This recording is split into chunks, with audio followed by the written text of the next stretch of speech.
எண்ணெய் சூடாயிடுச்சுங்க. 1 டீஸ்பூன் கடுகு, 1/2 டீஸ்பூன் சோம்பு சேர்த்துக்கலாம். கடுகு பொரிஞ்சிடுச்சிங்க. பொடியாக கட் பண்ணி வச்சுருக்க வெங்காயம் சேர்த்துக்கலாம். வெங்காயம் சேர்த்து நல்லா வதக்கி விட்டுலாங்க. வெங்காயம் இந்த அளவு வதங்கினதும் பொடியாக கட் பண்ணி வச்சுருக்க தக்காளி சேர்த்துக்கலாங்க.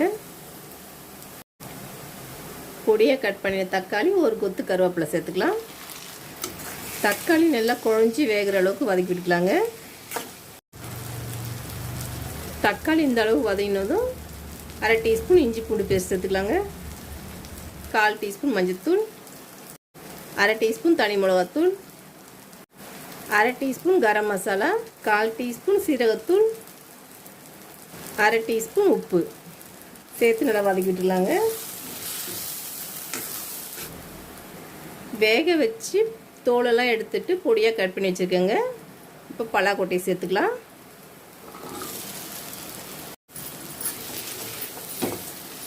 இது போல் வதக்கி விட்டதும் கொஞ்சமாக தண்ணி சேர்த்துக்கலாங்க.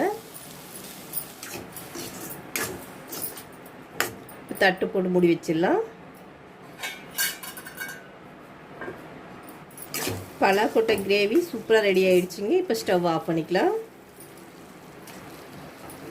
வீட்டு சமையலில் பலாக்கொட்டை கிரேவி ரெடி ஆகிடுச்சிங்க. இது போல் வீட்டில் செஞ்சு சாப்பிட்டு பாருங்கள். பிடிச்சிருந்தால் லைக் பண்ணுங்கள், ஷேர் பண்ணுங்கள், நம்ம சேனலை சப்ஸ்கிரைப் பண்ணுங்கள், கூடவே பெல் பட்டனையும் ஆன் பண்ணுங்கள்.